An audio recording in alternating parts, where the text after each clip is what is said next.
Welcome to night bulletin. ఇక వార్త వివరాల్లోకి వెళ్తే సమ్మక్క సారాలమ్మ గద్దెల పునర్నిర్మాణం ఈ జన్మలో దక్కిన అదృష్టమని సీఎం రేవంత్ రెడ్డి అన్నారు. గతంలో నిధుల కోసం ప్రభుత్వాలు ఇబ్బంది పడాల్సి వచ్చేదని గుర్తు చేశారు. సీతక్క సంతకం పెట్టి నిధులు తెచ్చే పరిస్థితి వస్తుందని అప్పుడే అన్నారని పేర్కొన్నారు. ఇప్పుడు అదే పరిస్థితి వచ్చిందని, అయితే నిధులు లేకున్నా మేడారం తల్లుల కోసం ఎన్ని కోట్లైనా వెనకాడ బోమని స్పష్టం చేశారు. సంప్రదాయాలను పరిరక్షించడంలో ఆదివాసీలను భాగస్వాములుగా చేస్తూ ముందుకు వెళ్తున్నామని తెలిపారు.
హైదరాబాద్ గాంధీ భవన్ లో oil seeds corporation chairman Shri Janga Raghava Reddy media సమావేశం నిర్వహించారు. రాష్ట్రంలో పంటల ఉత్పత్తి, ముఖ్యంగా నువ్వులు, ఎండుశెనగ, వేరుశెనగ వంటి ఆయిల్ సీడ్స్ సాగు ప్రోత్సాహంపై ఆయన మాట్లాడారు. రైతులకు అధిక లాభాలు వచ్చేలా మద్దతులో ధరల అమలు, మార్కెటింగ్ సదుపాయాల కల్పన, ఆధునిక సాంకేతిక వినియోగం వంటి అంశాలను వివరించారు. గిరిజన, దళిత రైతులకు ఆయిల్ సీడ్స్ సాగులో ప్రత్యేక ప్రోత్సాహకాలు అందిస్తున్నామని తెలిపారు.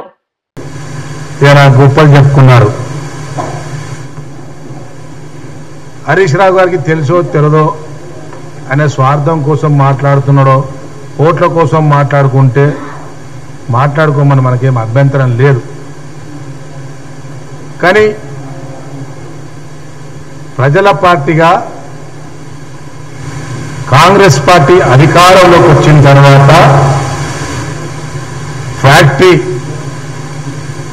మొట్టమొదటిగా ఆయిల్ ఫెడ్కు సంతకం చేసింది తుమ్మల నాగేశ్వరరావు గారు, రైతు నాయకుడు, రైతుల మంత్రి.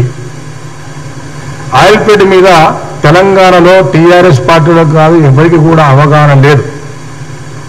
ఆయిల్ ఫెడ్ అంటేనే ఖమ్మంనే దాదాపు 2 లక్షల ఎకరాల విస్తీర్ణం ఉన్నదనే సంగతి మనం మర్చిపోవద్దని చెప్పి ఈ సందర్భంగా తెలియజేస్తా ఉన్నాం. హరీష్ రావు కూడా ఖమ్మంలో తిరిగాడు, అదే తుమ్మల ఏరియాలో తిరిగారు, వాళ్ళ ఫామ్ హౌస్ పోయారు. వారికి ఉన్న 100 ఎకరాలలో అన్నా మీ ఖమ్మం ప్రజలు సస్యశ్యామలంగా ఉన్నారని చెప్పి చెప్పుకోవడం జరిగింది. వారి స్పీచ్ నేను చూసా, సంతోషం.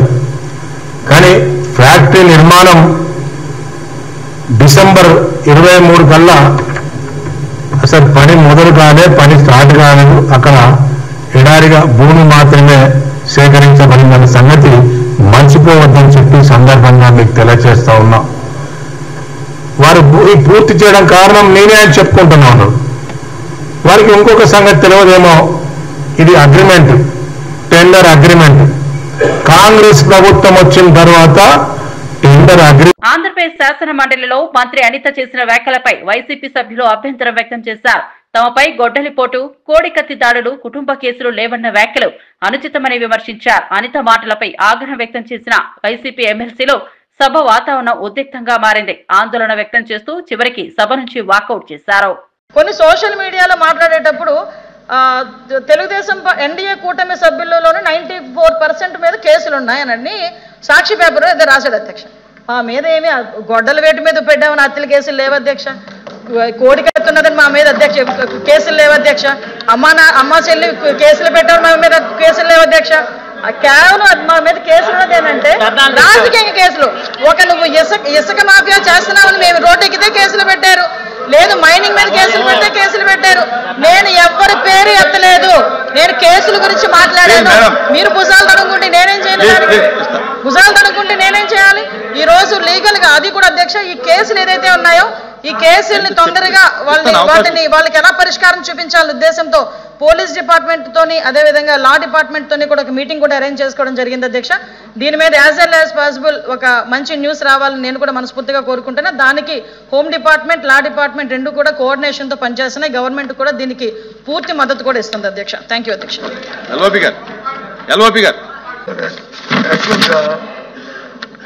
సభ్యులు వచ్చి ప్రశ్న అడిగిన దానికి సమాధానం చెప్పి లేదు అవసరమైనప్పుడు వచ్చి కొంత బ్యాకిస్ట్కి వెళ్తే పర్వాలేదు అధ్యక్ష వెళ్తే పర్వాలేదు అధ్యక్ష. కానీ ఇక్కడ ఈ సభలో ఏమవుతుందంటే ఎంతసేపు 10-16 సంవత్సరాలు అయినప్పటికీ కూడా ఈ ప్రభుత్వానికి చేతకానట్లు ఈ ప్రభుత్వానికి వచ్చి ఇంకా గత ప్రభుత్వంలో జరిగింది చెప్తుంది. మరి ఈ ప్రభుత్వం ఏం చేస్తుంది అధ్యక్ష? దేనికి అధ్యక్ష? కాబట్టి అధ్యక్ష ఈ మంత్రులు చెప్తున్న సమాధానం ఇవి ప్రజాహితంగా లేకుండా ఊరికి రాజకీయ అద్దుతోనే రాజకీయ కోణంలోనే వాళ్ళ సమాధానం చెప్తున్న నేపథ్యంలో ఇది సాంప్రదాయం కాదనే నేపథ్యంలో పూర్తిగా కూడా దీని మీద మా నిరసన తెలియజేస్తూ అధ్యక్ష. హైదరాబాద్ గాంధీ భవన్ లో రవాణా బీసీ సంక్షేమ శాఖ మంత్రి పొన్నం ప్రభాకర్ ప్రెస్ మీట్ నిర్వహించారు. తాజా రాజకీయ పరిణామాలు, శాఖల పనితీరు, భవిష్యత్తులో చేపట్టబోయే సంక్షేమ కార్యక్రమాలపై ఆయన మీడియాతో మాట్లాడారు. బీసీ వర్గాల అభివృద్ధి కోసం ప్రత్యేక కార్యక్రమాలు అమలు చేస్తున్నట్లు తెలిపారు. రవాణా రంగంలో కొత్త రూట్ల ఏర్పాటుతో పాటు సౌకర్యాల పెంపుపై దృష్టి సారిస్తున్నామని వివరించారు. కేంద్ర ప్రభుత్వంలో ఉన్నటువంటి మంత్రుల ప్రకటనలు జీఎస్టీకి సంబంధించి పేదలకేదో బాగా లబ్ధి చేసినామని చెప్పుకునేటువంటి మాటలు చూస్తూ ఉంటుంటే దయ్యాలు వేదాలు వల్లించినట్టుగా అనిపిస్తూ ఉంది. జీఎస్టీ తెచ్చిన నాడే గత 8 సంవత్సరాల క్రితం రాహుల్ గాంధీ గారు స్పష్టంగా చెప్పినారు, ఇది గబ్బర్ సింగ్ ట్యాక్స్, పేద ప్రజలను దోచుకోవడానికి తెచ్చినటువంటి విధానం అని చెప్పి, ఒకవేళ ఒకే పన్ను ఒకే దేశం అనే విధానం అయితే అందులో పెట్రోల్ డీజిల్తో సహా ఎల్పిజి అన్ని కూడా కలపమని అనేక సందర్భాల్లో దేశం మొత్తం మీద ముఖ్యమంత్రులతో సహా అన్ని రాజకీయ పార్టీలు డిమాండ్ చేసినప్పటికీ కలపనటువంటి విధానం, ఆఖరికి శవపేటికల మీద కూడా జీఎస్టీ విధించి పిల్లలు తినేటువంటి చిన్న ఆహార ధాన్యాలు పాలతో సహా మనం స్వాతంత్రం వచ్చినప్పటి నుండి ఏ గాంధేయ పద్ధతిలో పోరాడినటువంటి వస్త్రాలకు సంబంధించినటువంటి మొట్టమొదటిసారి జీఎస్టీని విధించి, జీఎస్టీ అనేటువంటిది దేశ ప్రజలను దోచుకోవడానికి కేంద్ర ప్రభుత్వం ఉన్నటువంటి ఒక ఆయుధంగా వ్యవహారం చేసినారు. నేనే మాట అనడంలే. గత 6 నెలల కింద మన ఆర్థిక శాఖ మంత్రి తెలుగు బిడ్డ నిర్మలా సీతారామన్ గారు చెప్పినారు, 6 నెలల్లో 22 లక్షల కోట్ల ఆదాయం వచ్చిందని. 6 నెలల్లో 22 లక్షల కోట్ల ఆదాయం సంపాదించిందని చెప్పినటువంటి నిర్మలా సీతారామన్ గారు 8 సంవత్సరాలుగా జీఎస్టీ పేరు మీద భారత ప్రజల్ని దోచుకున్నటువంటి భారతీయ జనతా పార్టీ మోడీ నాయకత్వంలో ఉన్న కేంద్ర ప్రభుత్వం ఇవాళ నిన్న మొన్న టీవీలలో పేపర్లలో చూస్తూ ఉంటుంటే డిజిటల్ టీవీ 100 ఇంచుల దానికి 1,50,000, 3 లక్షలు తక్కువైతుందని చెప్తా ఉన్నటువంటి పరిస్థితి. కార్లకు సంబంధించి 5 లక్షలు 3 లక్షలు తక్కువైతుందని చెప్తా ఉన్నారు. అంటే ఇన్ని రోజులు పేద ప్రజల రక్తం దాగి పీల్చుకొని ఒక్కొక్క కారుకు 5,000 లక్షల రూపాయలు, టీవీలకు 1,00,000 నుంచి 2 లక్షల రూపాయల దాకా, మిగతా అనేక రకాల వస్తువులకు మీరు తగ్గించినటువంటి జీఎస్టీ వస్తువుల పేరు మీద దోపిడీ, పేద ప్రజల రక్తం పీల్చుకున్నటువంటి మాట వాస్తవం కాదా అని అడుగుతా ఉన్నాం. నిన్న మా నాయకుడు జయరాం రమేష్ గారు ఢిల్లీలో చెప్పినట్టుగా దేశ ప్రజల నుంచి 8 సంవత్సరాలు అందినంత దోచుకొని జీఎస్టీ పేరున నామకరణం చేసి దాని పేరు మీద దేశంలో ఏ ఒక్క కొత్త ఇన్ఫ్రాస్ట్రక్చర్ జీఎస్టీ ట్యాక్స్ ద్వారా ఈ యొక్క ఆర్థికపరమైనటువంటి అంశాల లాభం ద్వారా పేద ప్రజల నుంచి వచ్చినటువంటి పన్నుల రూపం నుండి ఈ నిర్మాణాత్మకమైన పని చేసామని చెప్పుకున్నటువంటి పరిస్థితిలో లేని సందర్భంలో అంతర్జాతీయంగా జరుగుతున్నటువంటి పరిస్థితులను దృష్టిలో పెట్టుకొని మార్కెట్ యొక్క నైతిక విధానాలు మార్కెటింగ్ అంతా పడిపోతున్నటువంటి సందర్భంలో తప్పనిసరి పరిస్థితుల్లో ఆర్థిక విశ్లేషకుల యొక్క సలహా మేరకు ఇలా మరొకసారి ఆర్థిక సంక్షోభం వచ్చేటువంటి పరిస్థితి నుంచి తప్పించుకోవడానికి తీసుకున్న నిర్ణయాన్ని పేద ప్రజల సంక్షేమం కొరకు చేసినాం. ఇదేదో విప్లవం తెచ్చినట్టుగా మరొక స్వతంత్రం తెచ్చినంత ప్రచారం చేసుకునేటువంటి ప్రయత్నం చేస్తూ ఉన్నారు. దాని మీద వేడుకలు నిర్వహిస్తున్నారు, దాని మీద రకరకాల ప్రకటనలు చేస్తూ ఉన్నారు. అదే పెద్ద ఉన్న పన్నును అంటే మీరు వేసి 8 సంవత్సరాలు ప్రజల నుంచి పీల్చిన పన్నును కొద్దిగా తక్కువ చేసి మేము చాలా గొప్ప సాధించినామని చెప్పుకుంటే ఇంతకంటే మూర్ఖత్వం ఇంకొకటి ఉంటుందా అని అడుగుతాను. అరే మీరే కదా 8 సంవత్సరాల కింద రాహుల్ గాంధీ గారు అనేక రాజకీయ పార్టీలు వ్యతిరేకిస్తుంటే జీఎస్టీ తీసుకొచ్చి పేద ప్రజలను నడ్డి విరిచి ఇలా 60 రూపాయలు ఉన్నటువంటి పప్పు 130 రూపాయలు అయితే 10 రూపాయలు ఉన్నటువంటి 20 రూపాయలు అయితే నిత్యావసర వస్తువుల ధరలు 100% పెరిగితే ఇలా అవన్నీ తగ్గుముఖ పట్టినాయా మార్కెట్లో? దీనివల్ల కన్జ్యూమర్కి ఏం లాభం జరుగుతుందో ఒకసారి ప్రభుత్వ పరిశీలన చేయండి. ఆంధ్రప్రదేశ్ శాసన మండలిలో తప్పుడు క్రిమినల్ కేసుల అంశంపై ప్రశ్నోత్తరాల సమయంలో జనసేన ఎమ్మెల్సీ నాగబాబు తన అభిప్రాయం వ్యక్తం చేశారు. అధికారంలో ఉన్న కొంతమంది వ్యక్తులు తమ కన్వీనియన్స్ కోసం జ్యుడిషియల్ సిస్టమ్ ను రాజకీయ కక్షతో వాడుకుంటున్నారని విమర్శించారు. ఒకసారి కేసు ఫైల్ అయితే బాధితులు ప్రభుత్వ ఉద్యోగాలకు అప్లై చేసుకోలేరని, ప్రైవేట్ సంస్థల్లో అప్లై చేసినా బ్యాక్గ్రౌండ్ చెక్ లో విఫలమవుతున్నారని చెప్పారు. ఈ పరిస్థితిలో నిరుద్యోగ యువత భవిష్యత్తును దెబ్బతీస్తున్నాయని ఆవేదన వ్యక్తం చేశారు. అధికారంలో కొంతమంది వాళ్ళ కన్వీనియన్స్ కోసం వాడుకుంటే లాని వెపనైజ్ చేస్తే చాలా మంది నిర్దోషులకి వాళ్ళ కెరీర్లో ఒక బ్లాక్ మార్క్ మిగిలిపోతుంది. ఉద్యోగాలు ప్రభుత్వ ఉద్యోగాలు అప్లై చేసుకోలేరు, ప్రైవేట్ సంస్థల్లో ఉద్యోగాలు అప్లై చేస్తే బ్యాక్గ్రౌండ్ చెక్లో ఫెయిల్ అయిపోతున్నారు. పాస్పోర్ట్ సీజ్ చేసినప్పుడు పాస్పోర్ట్లు కనుక సీజ్ చేసే పరిస్థితుల్లో అక్కడ కూడా వాళ్ళని హోల్డ్లో పెట్టేస్తారు. అలాగే సీజ్ అయిన పాస్పోర్ట్ ల్యాప్స్ అయ్యి విదేశాల్లోకి వెళ్లాల్సిన వాళ్ళు కానీ వాళ్ళ తల్లిదండ్రులని వాళ్ళ పెద్దవాళ్ళని కొన్ని ట్రీట్మెంట్స్ కోసం విదేశాలు తీసుకెళ్లవలసిన వాళ్ళు కానీ వాళ్ళ పాస్పోర్ట్ సీజ్ చేయడం వల్ల చాలా ఇబ్బందులు పడుతున్నారు. అధ్యక్ష, వీళ్ళకి జరిగే నష్టాన్ని మనం కాంపెన్సేట్ చేయలేం. Just because they are political involved we cannot make them scape goats.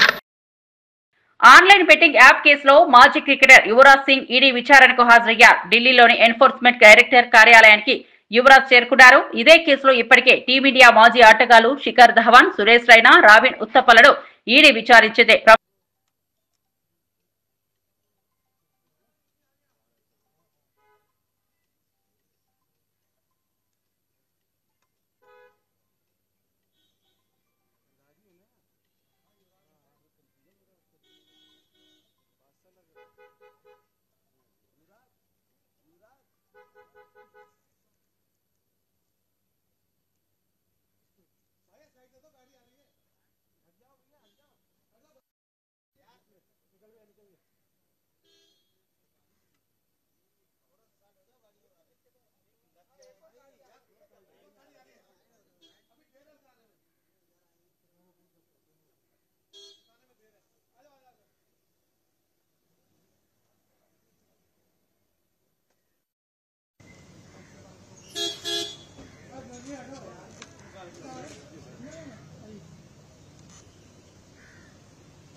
Pithapuram Padagaya క్షేత్రంలో దసరా నవరాత్రుల సందర్భంగా ఘనంగా ప్రత్యేక పూజలు నిర్వహించారు.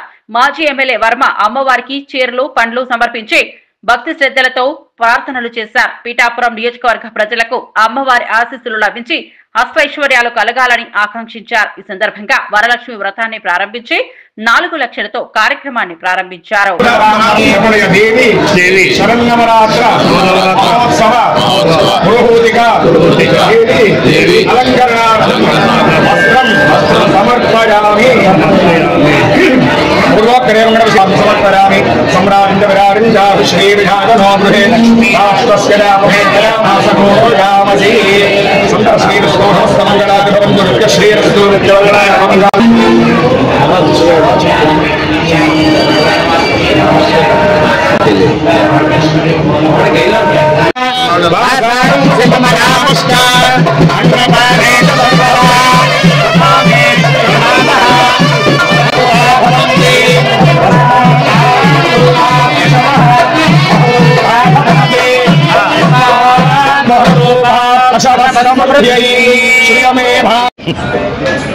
రాజేశ్వర నవరాత్రుల సందర్భంగా మనందరి అదృష్టం ఇక్కడ శక్తిపీఠం పురోహితిగా అమ్మవారు ఉండడం, అదేవిధంగా రాజరాజేశ్వరి అమ్మవారు వీరందరి యొక్క ఆశీస్సులు పిఠాపురం నియోజకవర్గ ప్రజలందరికీ కూడా అష్టైశ్వర్యాలు ఆయురారోగ్యాలు ఇవ్వాలని చెప్పి ఈరోజు అమ్మవారిని కోరుకోవడం జరిగింది. ఏదైతే శ్రావణ శుక్రవారం పూజలు బ్రహ్మాండంగా మన గుడిలో చేస్తూ మరి దానికి సెపరేట్ బడ్జెట్ ఖర్చు పెడుతున్నారు. ఇది ముందు నుంచి ఒక ఆచారంగా వస్తూ ఉంది. ఇక్కడ ఒక బడ్జెట్ క్రియేట్ చేశారు. ముందు 4 లక్షల నుంచి ప్రారంభించిన బడ్జెట్ 11 లక్షల వరకు అయింది. అదేవిధంగా దసరా ఉత్సవాలను కూడా మరి భవానీలు ఎక్కువ దగ్గర 5,000-6,000 మంది భవానీలు ఇక్కడ మన నియోజకవర్గంలో మరి ఇక్కడి నుంచి విజయవాడ కనకదుర్గ అమ్మవారికి వెళ్తారు కాబట్టి దానికి కూడా రాబోయే రోజుల్లో బడ్జెట్ పెట్టి భవానీలకు కూడా మంచి సౌకర్యాలు కల్పించవలసిందిగా ఎండోమెంట్ డిపార్ట్మెంట్ కోరడం జరుగుతుంది.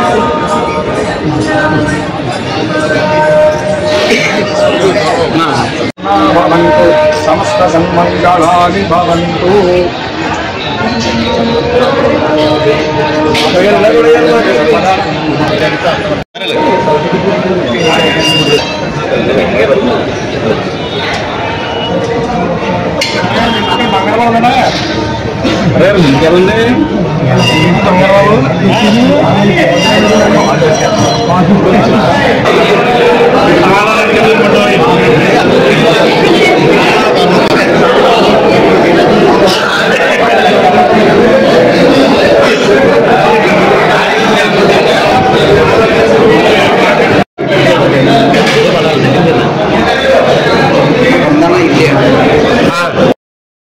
శ్రీకాకుళం జిల్లా టెక్కల్ నియోజకవర్గంలోని కోటబొమ్మాలి మండలంలో కొత్తమ్మ తల్లి 100వ జాతర మహోత్సవాలు అంగరంగ వైభవంగా ప్రారంభమయ్యాయి. ఈ సందర్భంగా రాష్ట్ర వ్యవసాయ, పాడి పరిశ్రమ, పశుసంవర్ధక సహకార, మార్కెటింగ్, మత్స్యశాఖ మంత్రి కింజరపు అచ్చెన్నాయుడు, కేంద్ర పౌర విమానయాన శాఖ మంత్రి కింజరపు రామ్మోహన్ నాయుడు పాల్గొన్నారు. వీరికి కళింగ కోమిటి అధ్యక్షులు బోయిన గోవిందరాజు ఘనంగా స్వాగతం పలికారు. జిల్లా కలెక్టర్ జేసీ, జిల్లా ఎస్పీతో పాటు సీనియర్ నాయకులు కింజరాపు హరివర ప్రసాద్, కింజరాపు ప్రభాకర్, ఆర్డీఓలు, జిల్లా అధికారులు పాల్గొన్నారు.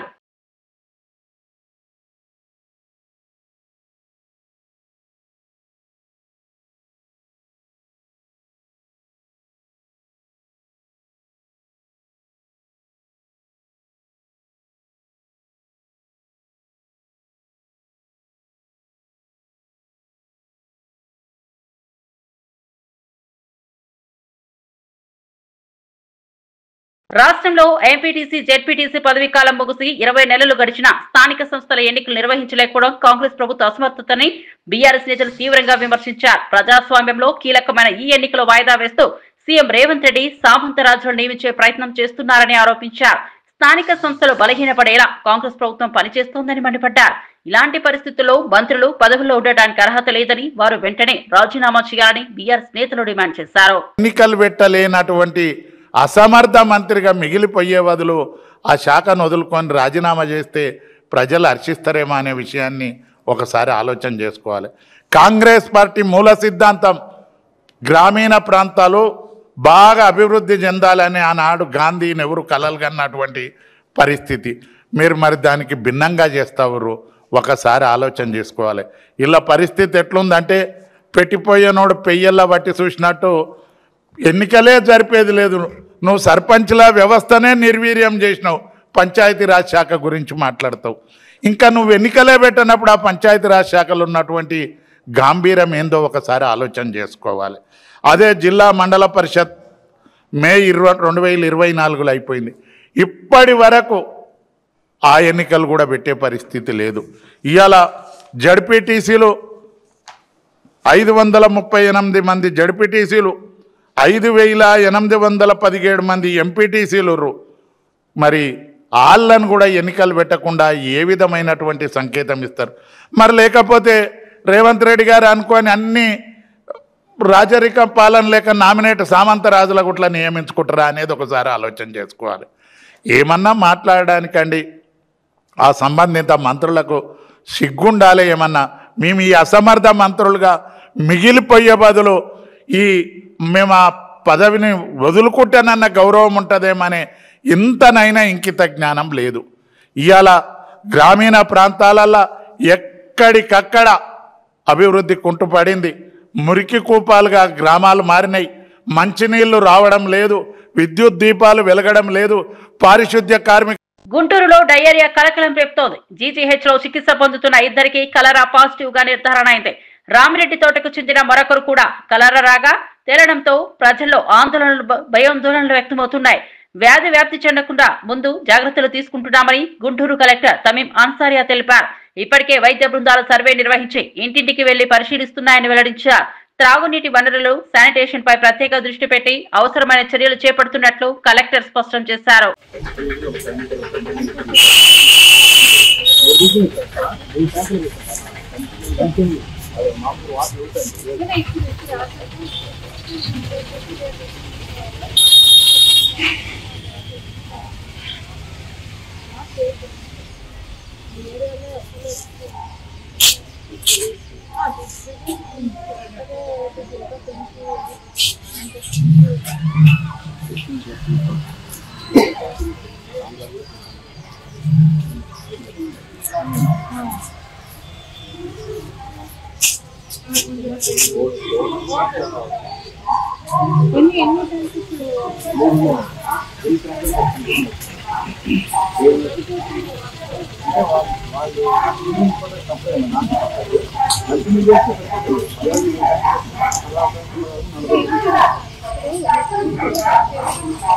నగర అభివృద్ధి, స్థానిక సంస్థల అవసరాల దృష్ట్యా నాలా చట్టం 2006ను రద్దు చేసినట్లు మంత్రి నాదెండ్ల మనోహర్ తెలిపారు. ఒక మంచి ఉద్దేశంతో ఈ నిర్ణయం తీసుకున్నామని స్పష్టం చేశారు. లోకల్ బాడీస్ కు ఉపయోగపడేలా చట్టంలో మార్పులు చేస్తున్నామని వివరించారు. డెవలప్మెంట్ ఛార్జీల ద్వారా రహదారులు, ప్రాంతీయ పార్కులు, ఇతర మౌలిక సదుపాయాలను అభివృద్ధి చేస్తున్నామని చెప్పారు. బెనిఫిట్స్ కూడా స్థానికంగా ఉన్న ఎవరైతే లోకల్ బాడీస్ ఉన్నాయో వాళ్ళకే ఉపయోగపడే విధంగా చట్టంలో మార్పులు తీసుకురావాలని, దీని గురించి మన ప్రభుత్వం చాలా మంచి ఉద్దేశంతో ప్రజలందరికీ ఉపయోగపడాలనే ఆలోచనతో ముందుకు వచ్చాం అధ్యక్ష. ప్రస్తుతం నాలా ఫీ ఏదైతే కలెక్ట్ చేస్తున్నామో అది రెవెన్యూ శాఖ ఉపయోగిస్తుంది అధ్యక్ష. వాళ్ళే కలెక్ట్ చేసుకుని గ్రామాల్లో ఉపయోగిస్తున్నారు. స్థానిక సంస్థలకి రావాల్సిన నిధులు తద్వారా రావాల్సిన పద్ధతులు వాళ్ళకి రావడం లేదు. అందుకనే ఇప్పుడు తీసుకొస్తున్న ఈ సవరణ ఖచ్చితంగా గ్రామ పంచాయతీలకే పరిమితమయ్యే విధంగా, ఆ ప్రాంతాల్లోనే మౌలిక సదుపాయాలు కల్పించే విధంగా రోడ్లు కానివ్వండి, కాలువలు కానివ్వండి, మంచినీటి సౌకర్యం కానివ్వండి, అక్కడ ఉన్న పౌరులకి పార్క్స్ కానివ్వండి, ఆ ప్రాంత అభివృద్ధి కోసమే వాడే విధంగా ఈ చట్టంలో మార్పు తీసుకొచ్చాం అధ్యక్ష. విజయవాడ ఇంద్రకీలాద్రిలో దసరా నవరాత్రుల సందర్భంగా అలంకరించిన శ్రీ గాయత్రీ దేవిని రాష్ట్ర మహిళా శిశు సంక్షేమ శాఖ మంత్రి సవిత దర్శించుకున్నారు. ఆమెతో పాటు కొందరు మహిళా ఎమ్మెల్యేలు కూడా స్వామివారిని దర్శించుకుని ప్రత్యేక పూజలు నిర్వహించారు. ఆలయ అర్చకులు వారికి ఆశీర్వచనాలు అందించారు. నవరాత్రుల సందర్భంగా పెద్ద సంఖ్యలో భక్తులు ఇంద్రకీలాద్రికి తరలివస్తుండగా మంత్రులు, ప్రజాప్రతినిధుల రాకతో ఆధ్యాత్మిక వాతావరణం మరింత ఉత్సాహభరితంగా మారింది. నవరాత్రులు మొదలైనాయి. నిన్నటి రోజు కూడా ఎలాంటి ఇబ్బంది లేకుండా, ఏ అసౌకర్యం కలగకుండా అన్ని ఏర్పాట్లు చేశారు. నిన్నటి రోజు కూడా భక్తాదులతో మాట్లాడాం.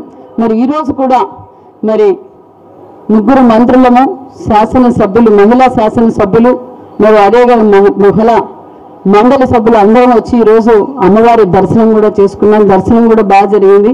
మరి భక్తాదులతో కూడా మేము కింద పార్కింగ్ అక్కడ కూడా మాట్లాడాం. మరి ఇక్కడ కూడా దేవాలయంలో కూడా మాట్లాడడం. మరి భక్తాదులు కూడా అన్ని ఏర్పాట్లు చేశారు, ఎక్కడ ఎలాంటి ఇబ్బంది లేకుండా భక్తాదులు అమ్మవారి దర్శనం చేస్తున్నారని చెప్పి ప్రజలందరూ భక్తాదులందరూ హ్యాపీగా ఉన్నారు.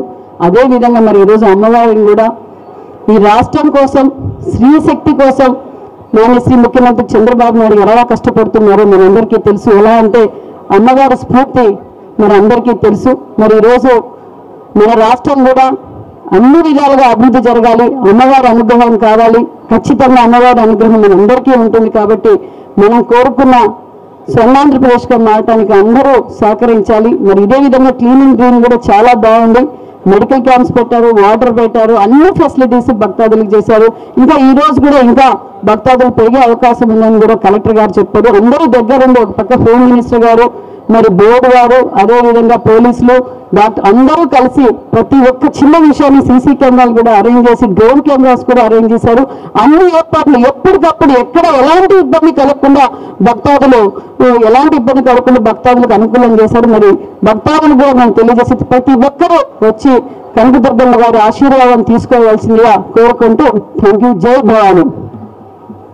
మాజీ ఎంపీ బోయిన్పల్లి వినోద్ మంత్రి ఉత్తమ్ వ్యాఖ్యలపై తీవ్రంగా స్పందించారు. 50 ఎకరాల ముంపుకు సంబంధించి ఛత్తీస్గఢ్ తో ఒప్పందం కుదిరిందని గొప్పలు చెప్పుకోవడం, సమ్మక్క బ్యారేజ్ కు కొత్తగా అనుమతులు తెచ్చుకున్నట్లు ప్రచారం చేయడం తప్పుదోవ పట్టించేమేనని విమర్శించారు. కేసీఆర్ భయపెట్టడంతోనే 2001లో చంద్రబాబు దేవాదుల ప్రాజెక్టుకు శంకుస్థాపన చేశారని, 2009లో ప్రాజెక్టు పూర్తయిన 15 నుంచి 20 వేల కోట్లు ఖర్చు పెట్టి 37 టీఎంసీల నీళ్లు కూడా రాలేదని గుర్తు చేశారు. కాంగ్రెస్ ప్రభుత్వాన్ని నిందించకుండా కేసీఆర్ దేవాదుల ప్రాజెక్టును సరిదిద్దారని, 7 టీఎంసీల సామర్థ్యంతో సమ్మక్క సారక్క బ్యారేజ్ నిర్మించడం ఆయన ఘనత అని స్పష్టం చేశారు. సారక్క ప్రాజెక్ట్ గోదావరి నదిపైన కేసీఆర్ గారు ప్రభుత్వం నిర్మించినటువంటి ప్రాజెక్టుకి ఏదో అనుమతులు సాధించిందని చెప్పి మన ఈరోజు పత్రికలన్నీ కూడా టాప్ హెడ్లైన్స్ పెట్టినాయి. సమ్మక్క సారక్క బ్యారేజ్ అంత గొప్ప అనుమతులు ఏంది, అసలు ఏంది, ఏం సాధించిండు రేవంత్ రెడ్డి గారి ప్రభుత్వము, ఉత్తమ్ కుమార్ రెడ్డి గారు అని చెప్పి నేను కొంచెం లోతుగా దాన్ని చదవడం జరిగింది.